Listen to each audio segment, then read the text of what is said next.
جی بسم اللہ الرحمن الرحیم. ناظرین کرام، عمران خان نے ایک ماسٹر سٹروک کے ذریعے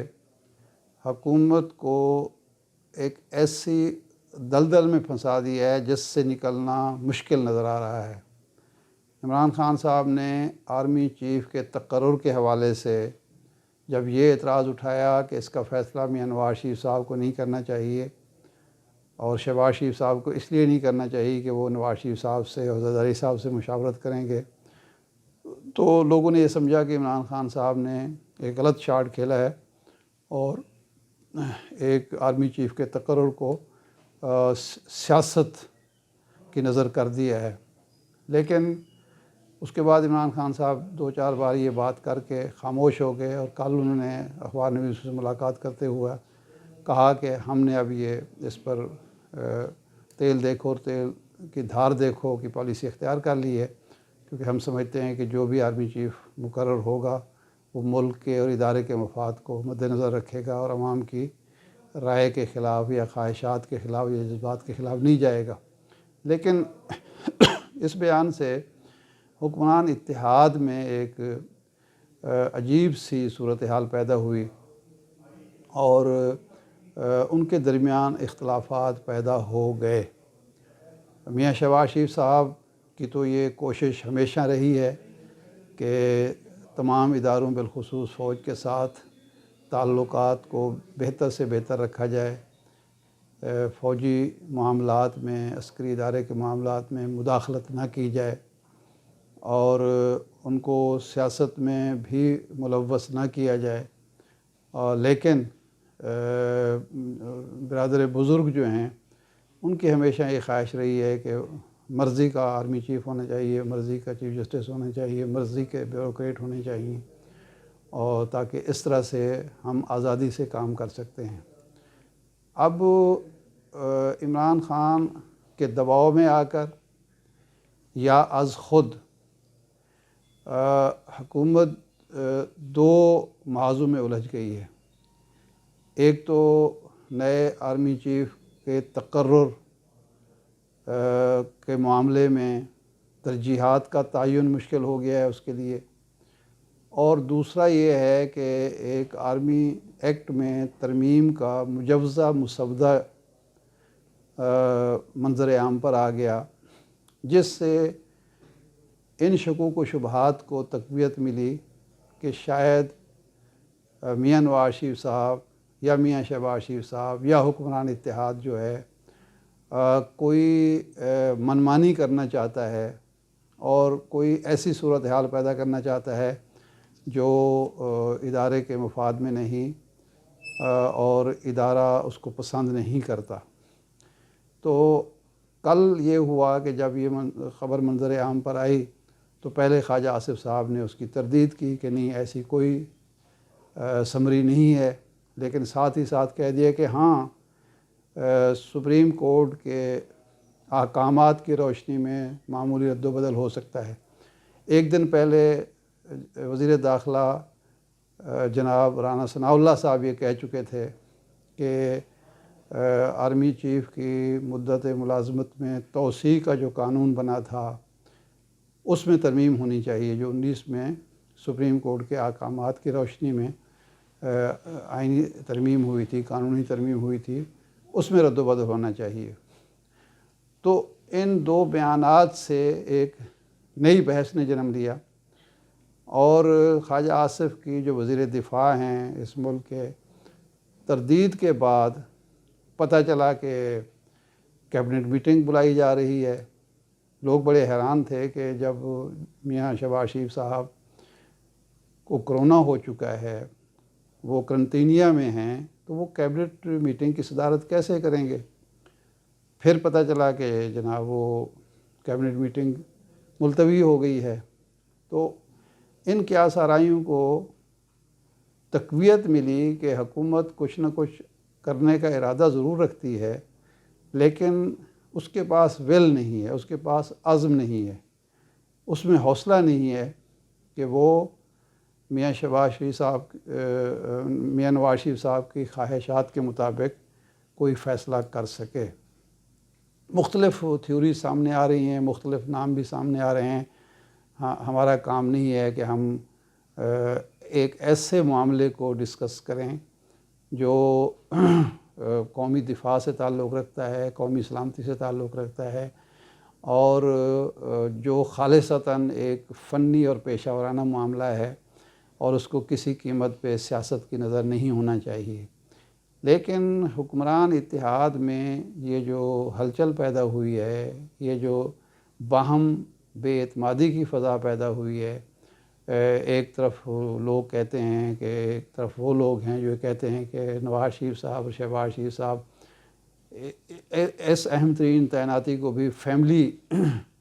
ایک اپنے خاندان کا معاملہ قرار دے رہے ہیں، فیملی بزنس سمجھ رہے ہیں، اور آپس میں بیٹھ کے طے کر رہے ہیں کہ کیا ہونا چاہیے. ہم سے مشاورت نہیں ہو رہی. جب ہماری مشاورت کی باری آتی ہے تو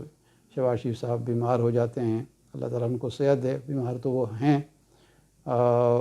لیکن ہمیں اعتماد میں نہیں لیا جاتا. دوسری طرف وہ لوگ ہیں جو کہتے ہیں کہ یہ وزیر اعظم کا اختیار ہے، وہ اس کو ان پر جب مشاورت لازم نہیں ہے تو وہ کسی سے مشاورت کیوں کریں. اور ایک معاملے کو جو ایک شخص نے ایک ادارے کے ساتھ طے کرنا ہے، یعنی ادارہ نام بھیجے گا، اور وہ بھی اس میں احتیاط اس قدر برتی جاتی ہے کہ وہ جو سمری ہوتی ہے جی ایچ کو سے جو نام بھیجے جاتے ہیں وہ بائی پوسٹ نہیں بھیجے جاتے یا بائی کوریئر نہیں بھیجے جاتے، بلکہ وہ ایک شخص ذاتی طور پر لے کر آتا ہے وزارت دفاع میں، اور وزارت دفاع اس پر اپنا صرف لیٹر لگاتی ہے اور وہ وزیر اعظم کو بھیج دیا جاتا ہے اسی انداز میں، تاکہ اس کی سیکریسی برقرار رہے اور وزیر اعظم اس پر فیصلہ کر لیتے ہیں. ماضی میں ایک آدھ دفعہ تو ایسا ہوا کہ وہ اسمبلی میں جو نام تھے اس سے ہٹ کر بھی فیصلہ کیا گیا. لیکن یہ بات طے ہے کہ جو بھی آرمی چیف ہوگا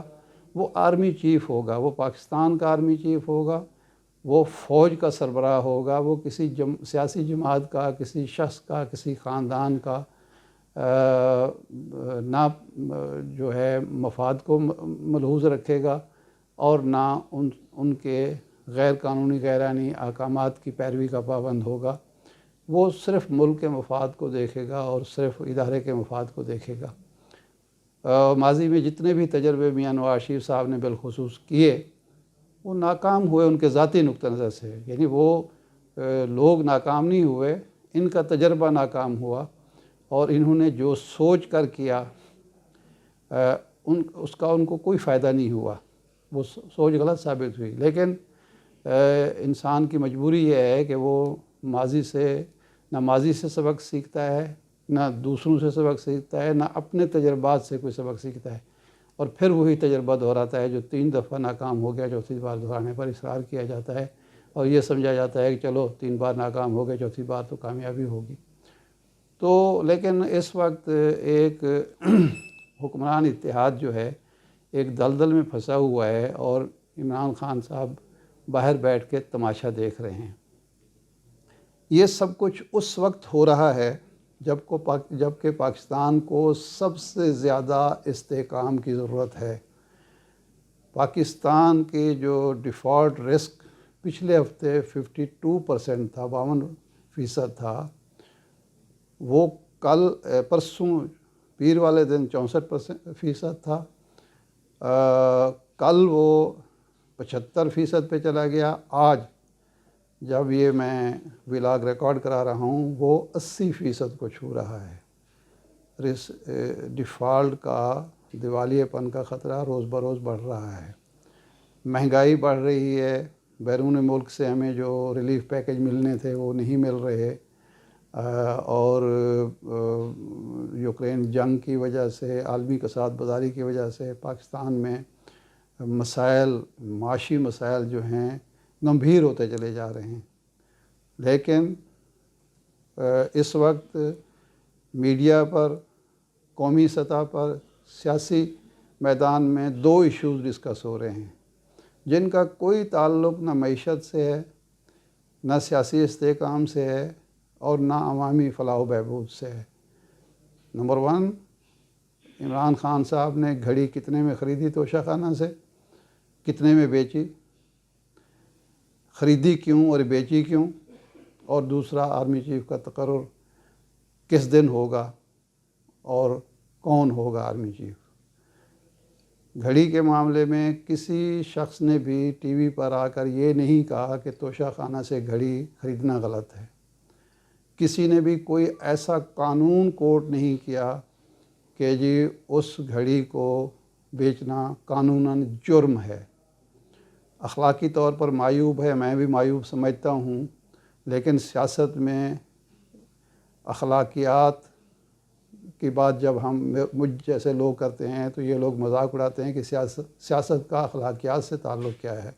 سیاست کا تو ٹھوس حقائق سے تعلق ہوتا ہے، سیاست سے تعلق ہوتا ہے، قانون سے تعلق ہوتا ہے، اگرچہ قانون کی گرفت میں جب آ جائیں تو پھر قانون کو بھی نہیں مانتے، لیکن وہ کہتے ہیں اخلاقیات کا تھا۔ لیکن اب اخلاقیات کو کیا جا رہا ہے، اور یہ سوال کا کوئی جواب نہیں دیا جا رہا کہ جب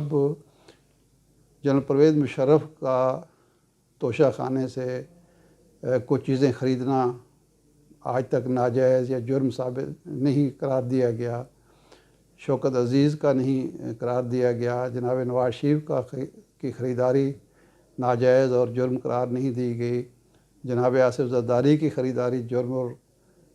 قرار نہیں دی گئی، تو عمران خان کی جرم کیسے ہو گئی؟ نمبر 1۔ نمبر 2 یہ ہے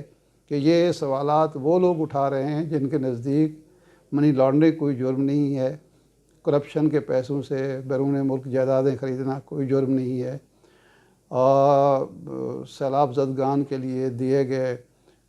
ہار کو گھر میں رکھ لینا کوئی جرم نہیں ہے، توشہ خانے کے قانون کے مطابق گاڑیوں کی جو ہے فروخت نہیں ہوتی، لیکن گاڑیاں فروخت ہوتی ہیں اور وہ نواز شریف صاحب بھی خریدتے ہیں، زرداری صاحب بھی خریدتے ہیں۔ ان سب چیزوں پر کوئی ایشو نہیں ہے، ایشو یہ ہے کہ عمران خان صاحب نے وہ تحفہ کیوں خریدا اور کیوں بیچا، اور ایک میڈیا کمپین چل رہی ہے، اور اصل میں ایک تو توجہ ہٹائی جا رہی ہے اس ایشو سے جس کے بارے میں قانون سازی کی بھی کوشش چھپ چھپا کر کی جا رہی ہے، اور دوسرا سب سے بڑا یہ ثابت کرنے کی کوشش کی جا رہی ہے، اور بدقسمتی سے صرف اس میں سیاستدان شامل نہیں ہیں، دوسرے لوگ بھی شامل ہیں، کہ پاکستان میں سیاستدان جو بھی ہو وہ کرپٹ ہوتا ہے، وہ بے ایمان ہوتا ہے، وہ مجرم ہوتا ہے، اور ان میں کوئی تفریق نہیں کرنی چاہیے۔ عمران خان گھڑی خرید کر اسی طرح کا مجرم ہے جس طرح کا مریم نواز صاحبہ اور نواز شریف صاحب اور زرداری صاحب اور شہباز شریف صاحب مجرم ہیں۔ وہ اگر منی ٹریل پیش نہیں کر سکے اور عمران خان صاحب جو ہے یہ بتانے کو تیار نہیں کہ میں نے گھڑی کس کو بیچی، تو یہ برابر ہو گئے ہیں۔ وہ جائیدادوں کی منی ٹریل نہیں ہے، یہ تک نہیں پتہ چلا آج تک کہ جی وہ کہاں سے پیسہ آیا تھا اور کیسے خریدی گئیں اور کیوں چھپائی گئیں۔ تو چونکہ ان کو لوگ کہہ رہے ہیں چور چور کہہ رہے ہیں، تو اس لیے عمران خان کو بھی چور اور ڈاکو ثابت کر کے یہ کہا جائے کہ اگر یہاں ایک نیک نام شخص کی جگہ پر ایک ایسے شخص پہ جس پر کوئی اس طرح کا داغ دھبا نہیں ہے کہ اس نے 3.5 سال میں لوٹ مار کی ہو، اس کو بھی اس صف میں کھڑا کیا جائے تاکہ اس رجیم چینج کا جو قومی جرم سرزد ہوا ہے اس کا جواز پیش کیا جائے۔ تو بہرحال دیکھتے ہیں اس کا کیا نتیجہ نکلتا ہے، لیکن اب تک حکومت